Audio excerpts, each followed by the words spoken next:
हम सबकी जिंदगी नियमों से चलती है ना? ट्रैफिक लाइट से लेकर स्कूल के रूल्स तक। पर कभी सोचा है कि एक पूरे देश को चलाने वाले सबसे बड़े नियम आखिर आते कहाँ से हैं? या फिर एक ऐसा समाज जहाँ करोड़ों लोग हैं, सबकी सोच अलग, सबकी पसंद अलग, वो सब एक साथ शांति से कैसे रह पाते हैं? इन सारे सवालों का जवाब ना एक किताब में है, हमारा संविधान। तो आज हम भारत की आत्मा कहे जाने वाले इसी दस्तावेज की पड़तों को खोलेंगे और समझेंगे कि हमें इसकी जरूरत क्यों है और ये हमारी जिंदगी को कैसे बदलता है। चलिए देखते हैं आज का हमारा सफर कैसा रहेगा। हम शुरू करेंगे सबसे बेसिक सवाल से कि भाई हमें संविधान चाहिए ही क्यों। फिर हम जासूस बनकर इसके 4 सबसे जरूरी कामों की पड़ताल करेंगे। पहला, ये समाज में तालमेल और भरोसा कैसे बनाता है। दूसरा, ये कैसे तय करता है कि कानून बनाने का असली बॉस कौन होगा। तीसरा, ये एक पावरफुल सरकार पर लगाम कैसे लगाता है। और चौथा, ये हमारे सपनों को पूरा करने में कैसे मदद करता है। और आखिर में हम ये समझेंगे कि ये सब मिलकर हमें एक राष्ट्र कैसे बनाते हैं। तो चलिए सीधा सबसे बड़े सवाल पर आते हैं। एक समाज को, चाहे वो छोटा हो या बड़ा, आखिर नियमों की एक किताब की जरूरत क्यों पड़ती है? क्या सब लोग बस ऐसे ही मिलजुल कर नहीं रह सकते? चलिए पता लगाते हैं। अच्छा, तो इस सवाल का जवाब ढूंढने के लिए ना हमें पहले ये समझना होगा कि समाज आखिर होता क्या है।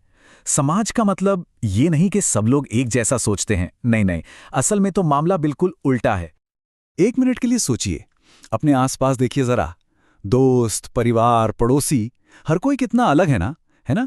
किसी को क्रिकेट पसंद है तो किसी को फिल्में, किसी की धार्मिक मान्यताएं अलग हैं तो किसी के सपने अलग हैं। और यही जो डाइवर्सिटी है, यही तो समाज को खूबसूरत बनाती है। पर हाँ, एक मुश्किल भी खड़ी करती है। मान लीजिए एक ग्रुप चाहता है कि सारे स्कूल सुबह 7 बजे खुलें, दूसरा चाहता है 10 बजे। एक चाहता है कि पब्लिक पार्क में से वेज खाना मिले, दूसरा इसका विरोध करता है। अब सवाल ये उठता है कि भाई इतने अलग अलग लोगों को एक साथ शांति से कैसे रखें, रोज रोज की लड़ाई से कैसे बचें। बस यहीं पर एंट्री होती है संविधान की। तो संविधान का जो सबसे पहला, सबसे बेसिक काम है ना, वो है समाज के लोगों के बीच कम से कम एक तालमेल और भरोसा बनाना। आप इसे गेम की रूल बुक जैसा समझ सकते हैं। ये कुछ ऐसे बेसिक नियम तय कर देता है जिस पर सब लोग राजी होते हैं। जैसे कि कोई किसी को नुकसान नहीं पहुंचाएगा, या हम एक दूसरे की प्रॉपर्टी की इज्जत करेंगे। और सबसे जरूरी बात क्या है? ये कि ये नियम सबको पता है, पब्लिक हैं, और ये भी पता है कि अगर किसी ने रूल तोड़ा तो सजा मिलेगी। इसी से तो भरोसा बनता है कि सामने वाला खिलाड़ी चीटिंग नहीं करेगा। अब जरा सोचिए, अगर ये नियम हो ही ना तो क्या होगा? केओस, पूरी तरह से अराजकता फैल जाएगी। हर कोई डरा डरा और असुरक्षित महसूस करेगा। घर से बाहर निकलेंगे और ये नहीं पता होगा कि आपकी गाड़ी सुरक्षित है या नहीं, या कोई आपके घर पर ही कब्जा कर लेगा। मतलब हर तरफ बस एक डर का माहौल। संविधान इसी माहौल को बनने से रोकता है। ओके, तो ये तो हो गए बेसिक नियम कि चलो हम एक दूसरे को तंग नहीं करेंगे। लेकिन बाकी नियमों का क्या? जैसे देश में टैक्स कितना लगेगा, नई सड़कें कहाँ बनेंगी, ये सारे फैसले लेगा कौन? ये अपने आप में एक बहुत बड़ा सवाल है।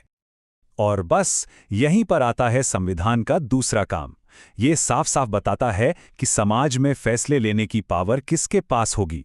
ये हमें बताता है कि सरकार कैसे बनेगी और कानून बनाने की शक्ति किसके पास होगी। आसान भाषा में कहें तो संविधान बताता है कि बॉस कौन है। और ये पावर ना अलग अलग तरीकों से बांटी जा सकती है। जैसे अगर राजतंत्र है तो सारी पावर राजा के हाथ में, जो राजा ने बोल दिया वही कानून।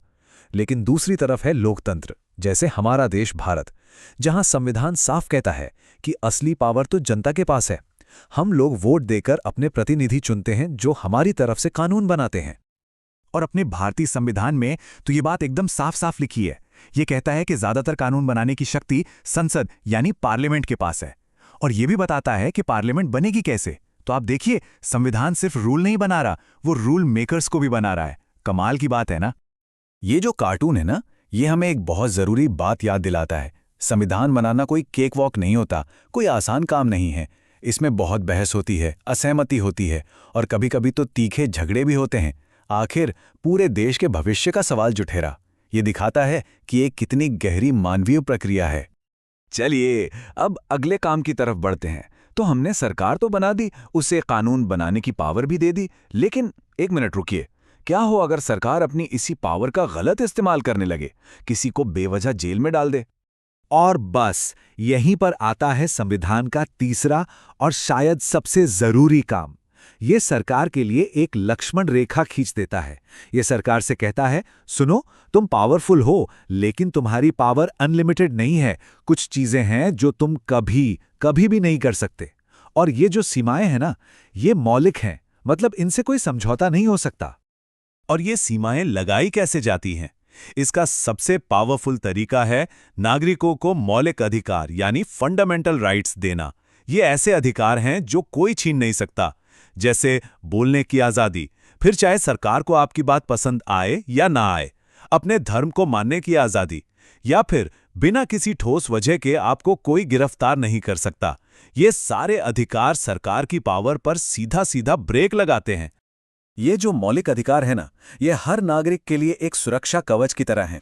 एक ऐसा कवच जिसे सरकार चाहे कितनी भी पावरफुल क्यों न हो जाए, भेद नहीं सकती। ये संविधान की सबसे बड़ी गारंटी है कि सरकार कभी तानाशाही नहीं कर सकती। तो अभी तक हमने क्या देखा कि संविधान एक रेफरी की तरह है, जो सरकार को रोकता है, उसे नहीं कहता है। लेकिन बात यहीं खत्म नहीं होती।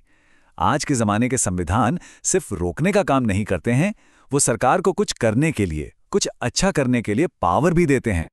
और ये है संविधान का चौथा काम, सरकार को एक इंजन बनाना। मतलब सरकार को इतनी ताकत और जिम्मेदारी देना कि वो लोगों की उम्मीदों पर खरा उतर सके, एक ऐसा समाज बना सके जहां सबके साथ इंसाफ हो। तो ये सिर्फ सरकार को रोकने की बात नहीं है, ये सरकार को काम करने लायक बनाने की भी बात है। जैसे सोचिए, हमारे संविधान बनाने वालों का एक सपना था। वो एक ऐसा भारत चाहते थे जहां जाति के नाम पर कोई भेदभाव ना हो, जहां हर बच्चे को पढ़ने का मौका मिले, कोई भूखा न सोए। तो संविधान सरकार को पावर देता है कि वो इन सपनों को सच करने के लिए कानून बनाए, पॉलिसीज लाए। तो जब हम इन चारों कामों को एक साथ जोड़कर देखते हैं, तालमेल, पावर का बंटवारा, सरकार पर लिमिट्स और समाज के सपने, तो एक बहुत ही गहरी बात निकल कर आती है। वो ये कि संविधान ही किसी देश की असली पहचान, उसकी बुनियादी पहचान बनाता है। पर यह होता कैसे है? मतलब एक किताब किसी देश की पहचान कैसे बन जाती है? इसे 3 स्टेप्स में समझिए। पहला, जब हम सब कुछ बेसिक रूल्स पर राजी होते हैं तो हम एक ग्रुप बन जाते हैं, एक कलेक्टिव आइडेंटिटी। दूसरा, संविधान हमें एक फ्रेमवर्क देता है, एक दायरा जिसके अंदर हम अपने सपने पूरे कर सकते हैं।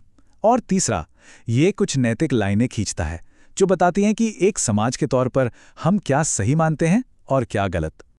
इसका एक बहुत ही जबरदस्त उदाहरण देखिए।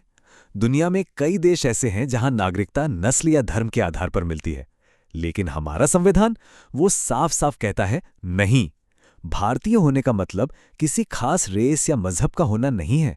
भारतीय होने का मतलब है संविधान के उसूलों में यकीन रखना। यही हमारी असली पहचान है।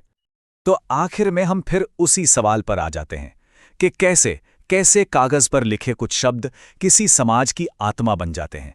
देखिए, ये सिर्फ नियमों की किताब नहीं है, ये एक वादा है हम सबका, एक दूसरे से। ये एक सपना है, एक बेहतर कल का। ये कहानी है कि हम एक देश के तौर पर कौन हैं और हम क्या बनना चाहते हैं। तो अगली बार जब भी भारत के संविधान का जिक्र हो, तो याद रखिएगा, ये हम सबकी कहानी है। सोचिएगा जरूर इस बारे में।